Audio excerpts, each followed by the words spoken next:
If you were a teacher with absolute confidence and 100% comfortable with the decisions you made in your class, how would that change your life?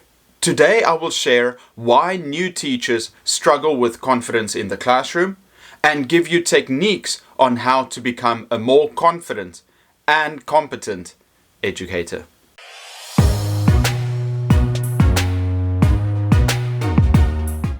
Hello everyone, I'm Eric from Etiquette. If you want to be a better teacher or have a question about a problem you have in your classroom, like and subscribe and leave your question in the comments below. A couple of days ago, a subscriber asked a very important question in one of my previous videos. Maria asked, "Misbehavior doesn't affect my feelings anymore and I have learned to stay calm. But sometimes I wonder if I'm making the right decisions since I'm a first-year teacher. How do you pass their tests? What should I accept and not accept? How should I communicate it?" Thank you for your question, Maria. I think this comes down to teacher confidence. You are not yet 100% confident in the decisions you make, so that makes you feel uncomfortable in these situations. So today I will share some tips on how to become a more confident teacher. Many teachers have what's called imposter syndrome, a feeling that you're not good enough. Even though they've studied teaching and have had some training, they don't feel like they're ready to take charge and lead a group of young minds to the next level. Perhaps they don't think they can control the classroom, or that they don't know their subject matter well enough, or they're unprepared for the amount of admin that you have to do as a teacher. Whatever their reason might be, they have chosen this profession, but now they're second guessing themselves that they are able to do the job. First, know that all of us have gone through that struggle of confidence.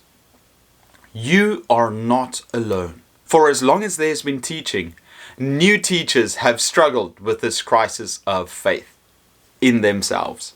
The problem is that nobody helps us with this issue.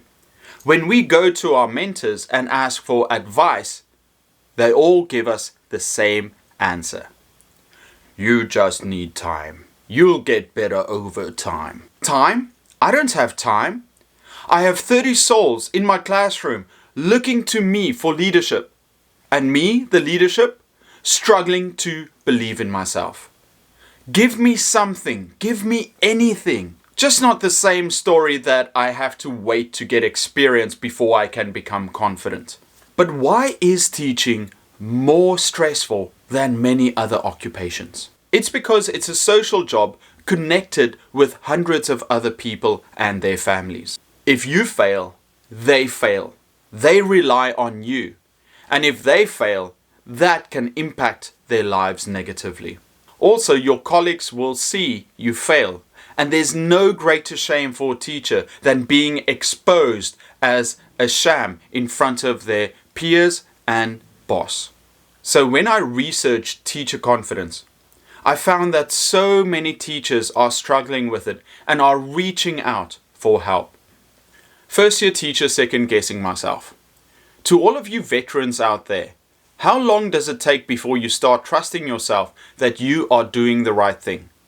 I am well prepared, not afraid to ask for help, and have the best interest of my students at heart. Why do I feel so worried that I'm not teaching them right or that I'm doing something wrong? When does the comfort and confidence start to emerge? Luckily for you, I'm here. And I want to share some tips on how to become a more confident and competent teacher quickly.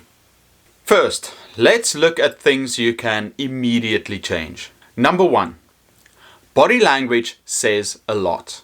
It affects how others see us and how we see ourselves. In her TED Talk, social psychologist Amy Cuddy argues that power posing, standing confidently, even if we don't feel it, can boost our self-confidence. So stand tall, shoulders back, breathe deeply, hold eye contact with your students and move slowly.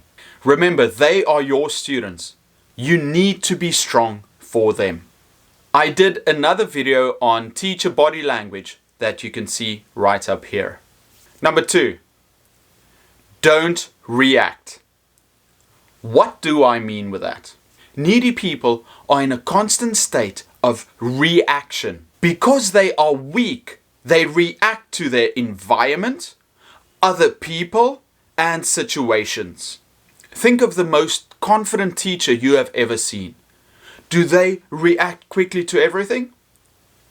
No, they slow down and they respond calmly and methodically to whatever happens. You need to train yourself to be unreactive to stimuli in your environment. Rather, slowly and calmly respond to what's happening. Students will constantly try and get your attention, but if you stop reacting to them, then you will start growing in confidence and they will notice it too. People that are in control respond slowly and methodically.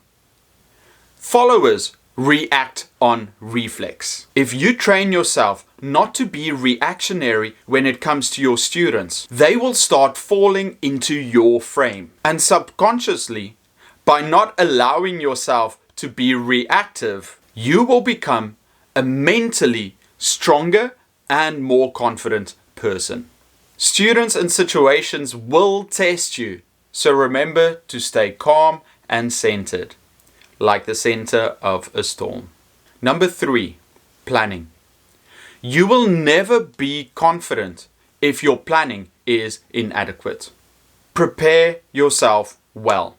The most common reason why most teachers are stressed at work is because they haven't planned everything out well enough and their paperwork isn't up to scratch. Many of them only working week to week, unsure about the future and only hoping that everything will work out. Immediately clear your schedule and do nothing until your planning and assessment is ahead of schedule. But Eric, I need the weekend to see my friends and I've got family commitments. I need to de-stress. You are not giving your family and friends the best possible version of yourself if you are burdened by stress from work.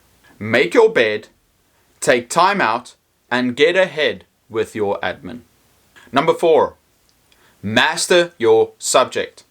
Plan lessons that align with curriculum goals. Read and understand the material that you will cover with your students every week.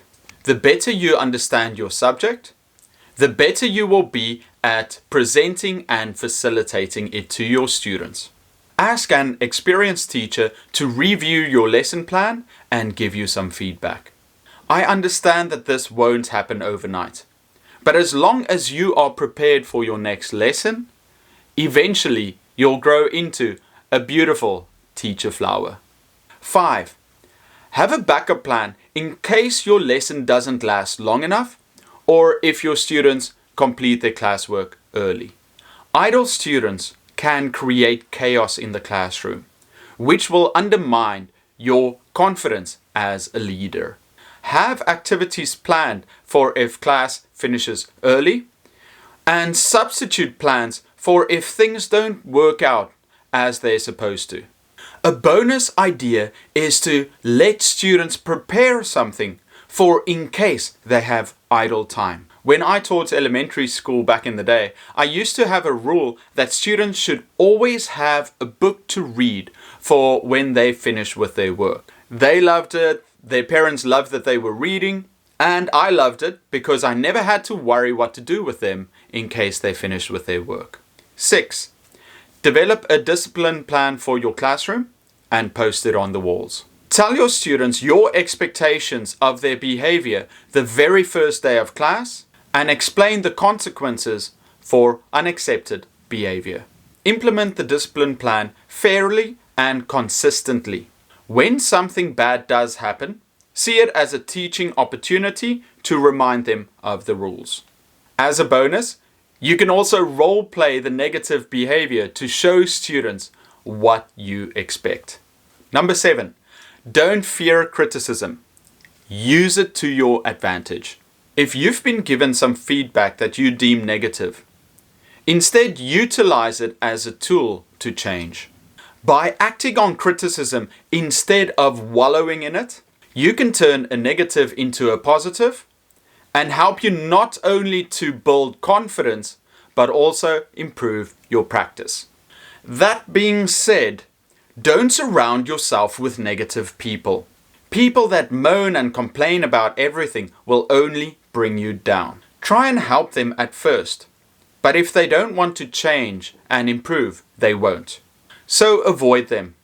Rather look for someone that can build you up to form a partnership. If you don't have anyone in your life, join the Etiquette Facebook group where you can share your experiences and triumphs in the classroom with teachers from around the world. There we can ask for advice and also share some ideas we have. Number 8, realize your strengths. Take some time to reflect on your practice and single out the positives. You should also try filming your lessons for a real objective lens into your practice. While it might be uncomfortable at first, it really does help to overcome negative self-perceptions and recognize the strengths that you bring to the classroom. By reflecting on your teaching strengths and celebrating them, you build a sense of self-worth and belief, which ultimately leads to confidence. Number 9, if you ever feel like you're stuck in a negative mindset and have no confidence at all, start by being more introspective. Be grateful. Write down all the things that make you happy and all the successes that you've achieved in your lifetime. Many times we get so negative without looking at all the great things that we have done. Having imposter syndrome means that you're constantly second guessing your position and achievements in life. You might believe that it's luck or circumstance that got you where you are, but it's not. So write down all the things you've accomplished and all the good things that are happening in your life. The sun is shining, I have loving friends, my partner supports me. Celebrate your successes and it'll make you more confident. And the last one, number 10, focus on the why. Why do you want to be more confident? If you were a confident, bulletproof teacher, how would that affect your life? If you were in total control of your classroom, you would have no worries, no anxiety about walking into that classroom and teaching your students. You would be that happy teacher you always imagined yourself being in your dreams. But there is also an additional benefit to being a more confident teacher.